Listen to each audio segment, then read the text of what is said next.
semuanya, Kak Masa hadir kembali dalam renungan yang berjudul Mengembangkan Watak. Watak, tabiat, atau akal budi adalah sifat batin yang mempengaruhi segenap pikiran dan perilaku. Watak kita berkembang di sepanjang usia. Bagaimana caranya watak kita berkembang ke arah yang lebih baik? Anak-anak mengembangkan watak baiknya karena melihat watak baik orang lain. Tetapi orang dewasa membentuk watak yang baik karena melihat orang lain berwatak baik dan berwatak buruk. Ketika melihat orang berwatak baik, kita akan berdecak, wah bagus sekali watak dia. Sebaliknya ketika kita melihat orang berwatak buruk, kita akan mengatakan, ih kok gitu ya? Untuk mengembangkan watak kita perlu mengamati orang lain. Mungkin lama-lama kita bisa mengenal watak orang lain. Kemampuan itu disebut membaca watak atau mengenal watak. Ini tentunya berlaku juga terhadap diri sendiri sebagai mawas diri. Yesus mempunyai kemampuan membaca watak adik-adik. Yohanes 2:24-25 dituliskan.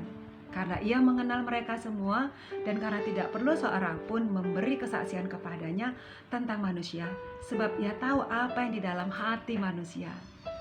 Watak-watak apa yang dilihat Yesus? Tentu banyak ragamnya. Yesus pernah melihat dan mengagumi sifat bijak seorang ahli Taurat. Markus 12:34. Yesus melihat bagaimana bijaksananya jawab orang itu. Dalam kisah Nikodemus, dapat diduga bahwa Yesus dan Nikodemus saling menghargai dan mengagumi. Kisahnya terdapat di Yohanes 3:1-21. Disebutkan bahwa Nikodemus adalah seorang Farisi yang artinya dia seorang yang sangat mementingkan kelurusan pelaksanaan aturan agama.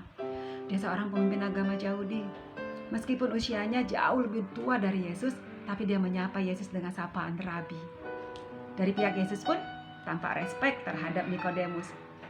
Yesus cakap membaca hati dan jalan pikiran orang. Dia bisa mengetahui motif seseorang yang muda yang sangat berorientasi pada harta benda. Yesus juga mengetahui watak Herodes dan menyebut dia serigala. Mengherankan bahwa Yesus bisa mengetahui isi hati seorang perempuan yang datang di sela-sela perjamuan. Yesus mengetahui dalam hati orang itu terdapat kebutuhan untuk diampuni dan diterima.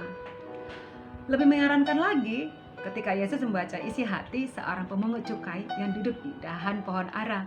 Yesus mengetahui bahwa orang itu merasa disisihkan dan membutuhkan pemulihan dan pengakuan. Dapat disimpulkan adik-adik, Tuhan Yesus mampu melihat langsung ke dalam hati orang. Hati adalah tempat di mana terjadi pilihan untuk berwatak baik atau berwatak buruk. Tentang peran hati, Yesus berkata, bagaimanakah kamu dapat mengucapkan hal-hal yang baik sedangkan kamu sendiri jahat? Karena yang diucapkan mulut meluap dari hati. Matius 12:34. Yesus juga pernah berucap, dari hati orang timbul segala pikiran jahat. Markus 7:21. Yesus telah melihat macam banyaknya watak yang baik dan buruk. Lalu dalam dirinya berkembang watak yang baik, bahkan yang menjadi norma atau patokan bagi watak kita. Efesus 4:13. Kedewasaan penuh dan tingkat pertumbuhan yang sesuai dengan kepenuhan Kristus. Ke arah situlah watak kita diajak berkembang. Demikian renungan Kak Masla. Kita berdoa. Terima kasih Tuhan Yesus, biarlah Engkau yang membentuk watak kami selalu menjadi watak ke arah yang lebih baik dan berkembang. Amin. Yesus memberkati. Shalom.